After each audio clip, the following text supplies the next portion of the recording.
Pension revision ఫైల్లో దాదాపు ఒక నెల రోజుల నుంచి స్టేల్మేట్ వచ్చింది. ఎందుకు స్టేల్మేట్ వచ్చింది అంటే ఎంటీఎన్ఎల్ నుంచి కొన్ని వివరాలు రావాల్సి ఉంది. ఆ వివరాల కోసం లెటర్ రాసాము. అది వచ్చిన తర్వాత ఫైల్ మూవ్ చేస్తాము. బిఎస్ఎన్ఎల్ విషయంలో ఎటువంటి ప్రాబ్లం లేదు, మొత్తం టోటల్ డీటెయిల్స్ అన్నీ కరెక్ట్గానే ఉన్నాయి అని చెప్పారు. అయితే కొత్తగా ఇప్పుడు పెన్షన్ అసోసియేషన్లు స్కేల్స్ ఎందుకు పంపారు? థర్డ్ పిఆర్సి ఫిట్మెంట్ ఇవ్వాలని కాదు, అందరూ 7th సిపిసికి డిమాండ్ చేయండి అని ఒక యూనియన్ ఇంకొక యూనియన్ మేము ధర్నాలు చేస్తాం, మేము ఢిల్లీ వెళ్తాం, మేము అక్కడికి వెళ్తాం, ఇటువంటి కార్యక్రమాలు కొన్ని చేపట్టారు. నాకెందుకో పే స్కేల్స్ గురించిన చర్చ ఇప్పుడు కొత్తగా తీసుకోవాల్సిన అవసరం లేదు బిఎస్ఎన్ఎల్కి సంబంధించినంత వరకు అనిపించింది. ఎందుకంటే నాన్ ఎగ్జిక్యూటివ్లకు సంబంధించిన పే స్కేల్స్ ఇవ్వండి అని డిఓటి బిఎస్ఎన్ఎల్ మేనేజ్మెంట్ని అడగటం, బిఎస్ఎన్ఎల్ మేనేజ్మెంట్ వెంటనే గుర్తింపు యూనియన్లతో 10 రోజుల వ్యవధిలోనే 2 సార్లు వేతన సవరణ మీటింగ్ పెట్టడం, ఇది ఒక మంచి అవకాశం, మనం సంతకం పెట్టకపోతే వీళ్ళు పే స్కేల్ పంపలేరు అని గుర్తింపు యూనియన్లు భావించటం.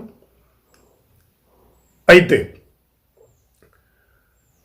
మీరు 0% ఫిట్మెంట్కి అయితే ఇంత అక్కర్లేదు, పెన్షన్ కంట్రిబ్యూషన్ ఎక్కువ వస్తుంది, అది వస్తుంది, ఇది వస్తుంది అన్న ఉద్దేశంతో ఆ తరువాత ఇంకా వేతన చర్చలు ఆపేసే పరిస్థితి దాకా వచ్చి మేనేజ్మెంట్ ఆ మీటింగ్స్లో ప్రతిపాదించిన పే స్కేల్స్నే డిఓటీకి పంపించాము అని చెప్పి మనకు సమాచారం ఉంది. అఫీషియల్గా పంపించామా అని అంటే ఒక సీనియర్ యూనియన్ నాయకుడికి సిఎండి గారు రాసిన లేఖలో ఈ విషయం ప్రస్తావిస్తూ డిఓటి పెన్షన్ రివిజన్ మీద కొన్ని డీటెయిల్స్ మమ్మల్ని అడిగింది, ఆ డీటెయిల్స్ని మేము డిఓటీకి ఇదివరకే పంపించామని ఇన్ రైటింగ్ ఒక సీనియర్ యూనియన్ నాయకుడికి కమిట్ అయ్యారు.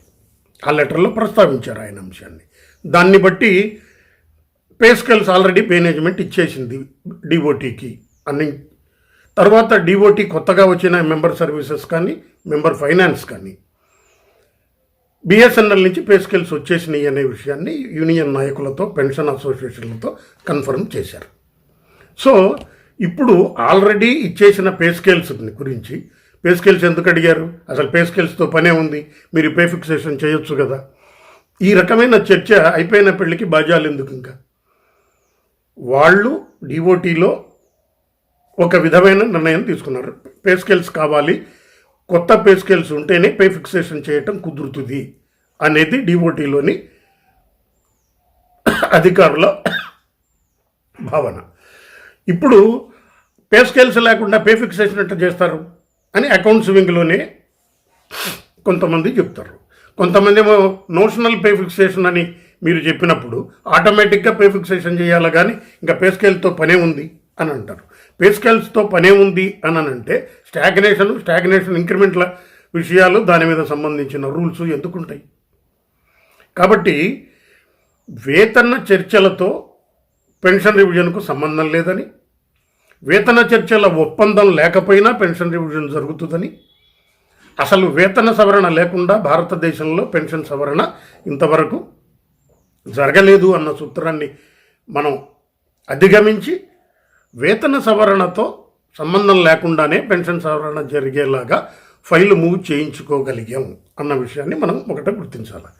కాబట్టి ఇతర ప్రొసీజరల్ పే స్కేల్స్ కావాలా, పే స్కేల్స్ కావాలంటే యూనియన్ సంతకం ఉండాలా, యూనియన్ సంతకం లేకుండా మేనేజ్మెంటు పే స్కేల్స్ ఎట్లా పంపిస్తుంది, ఆ పే స్కేల్స్కి యూనియన్కి సంబంధం లేదు కదా, రేపొద్దున ఆ పే స్కేల్స్లో స్టాగ్నేషన్ వస్తే మీరేం చేస్తారు? ఇటువంటివన్నీ ఊహాజనితమైన క్వశ్చన్లు. ఊహాజనితమైన క్వశ్చన్లకి వాదన ఉంటుందే తప్ప జవాబు ఉండదు.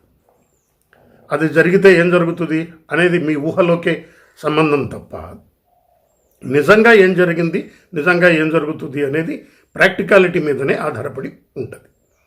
రెండో అంశము థర్డ్ పే కమిటీనా 7th సిపిసినా అన్న విషయం మీద కూడా యూనియన్లు పెద్దగా దృష్టి పెట్టకపోతే బాగుంటుందేమో నాకు అనిపిస్తుంది. ఎందుకంటే ముందుగా డీలింకింగ్ ఆర్డర్ తీసుకోవాల్సిన అవసరం ఉంది అని అనిపించింది. డీలింకింగ్ అంటే వేతన సవరణతో సంబంధం లేకుండానే బిఎస్ఎన్ఎల్ యొక్క పెన్షన్ సవరణ ఇక మీదట చేస్తాము అనే పద్ధతిలో ఇన్ రైటింగ్ ఒక లెటర్ తీసుకుని ఉంటే, ఆ లెటర్ ఇస్తామని కొత్తగా వచ్చిన మెంబర్ సర్వీసెస్ పెన్షన్ అసోసియేషన్లతో చెప్పారు. చెప్పిన తర్వాత కూడా ఇప్పటికి నెల రోజులు దాటిపోయినా ఆ అంశం మీద అడుగు ముందుకు పడాల. కారణం ఏంటి అని అంటే, pension revision file internal finance of డిఓటీలోనే ఉండిపోయింది. ఇంటర్నల్ ఫైనాన్స్ ఆఫ్ డిఓటీ వాళ్ళు ఎస్టాబ్లిష్మెంట్కి పంపితే తప్ప ఎస్టాబ్లిష్మెంట్ వాళ్ళు పెన్షన్ రివిజన్తో పాటు డీలింకింగ్ ఉత్తర్వులు ఇస్తారేమో అడగాలి. ఎందుకు డీలింకింగ్ ఉత్తర్వులు తీసుకోమని అడుగుతున్నాం అని అంటే, 2027లోనో 2037లోనో ఆటోమేటిక్గా కేంద్ర ప్రభుత్వ పెన్షనర్లకి పెన్షన్ సవరణ జరగగానే, లేదా 4వ వేతన సవరణ సిఫార్సులు రాగానే, లేదా 5వ వేతన సవరణ సిఫార్సులు రాగానే ఆటోమేటిక్గా ఆ సిఫార్సులకు అనుగుణంగా పెన్షన్ సవరణ ఫైలు మూవ్ అయ్యేలాగా ఉంటే 6 ఏళ్ళు 7 ఏళ్ళు ఒక్కొక్క పెన్షనరు తమ పెన్షన్ రివిజన్లో అరియర్స్ని కోల్పోయే పరిస్థితి రాదు. ఆ పరిస్థితి రాకుండా ఉండాలంటే వన్స్ ఫర్ ఆల్ ఆర్డర్ తీసుకోవాలి. ఒకవేళ ఈ ఆర్డర్ లేకుండా పెన్షన్ సవరణ జరిగింది అనుకుందాం, డీలింకింగ్ ఆర్డర్ రాలా, అయినా పెన్షన్ సవరణ వేతన సవరణతో సంబంధం లేకుండా చేశారు అనుకుందాం. రేపు 2027 వస్తే పెన్షన్ రివిజన్ చేయాలి కదా సార్, వేతన సవరణతో మాకు సంబంధం లేదు కదా అని అంటే ఆర్డర్ ఎక్కడుంది చూపించు. ఆర్డర్ ఉందే? ఆర్డర్ లేదు కదా అనే అవకాశం ఉంటుంది. నోట్ షీట్లో ఈసారికైనా వచ్చేసారి కూడానా శాశ్వతంగానా అన్నది వాళ్ళు ఏం రాసుకున్నారో మనం మాటిమాటికి సమాచార హక్కు చట్టం కింద తీసుకునే అవకాశం ఉండదు. కాబట్టి ఒకసారి డీలింకింగ్ అన్న ఉత్తర్వులు మనం పర్మనెంట్గా తీసుకోగలిగితే ఇది ఒక శాశ్వతమైన పరిష్కారం అవుతుంది. రాబోయే రోజుల్లో ఎటువంటి పరిస్థితుల్లో పెన్షన్ రివిజన్ ఆటోమేటిక్గా డ్యూ డేట్ ఎప్పుడైతే ఆ డ్యూ డేట్ నుంచి వచ్చే ఆస్కారం ఉంటుంది. ఈ ఒక ఉత్తర్వు డీలింకింగ్ గురించి మనం తీసుకున్న తరువాత మనం ఎంత ఫిట్మెంటు అనేది ఆలోచించాలి. ఎంత ఫిట్మెంట్ అనేది బార్గైనింగ్ కాదు. ఒకసారి డీలింకింగ్ అంటూ వచ్చిన తర్వాత సాధారణంగా కేంద్ర ప్రభుత్వ పెన్షనర్లకి ఆయా వేతన సవరణ కోసం వేసిన వేతన సంఘాలు రికమెండ్ చేసిన దాని ప్రకారం వాళ్ళకి అదే ఫిట్మెంట్తో పెన్షన్ రూల్స్ కానీ అవి అమలు చేస్తున్నారు. మనకు సెకండ్ సిపిసి వచ్చిన తర్వాత సెకండ్ సిపిసి సిఫార్సుల ఆధారంగానే మనకు పెన్షన్ రివిజన్ జరిగింది కేంద్ర కేబినెట్ ఆమోదంతో. కాబట్టి కోర్టు తీర్పులు ఏం చెప్తున్నాయి? కోర్టు తీర్పులను కాదని మనం చేసుకోగలమా?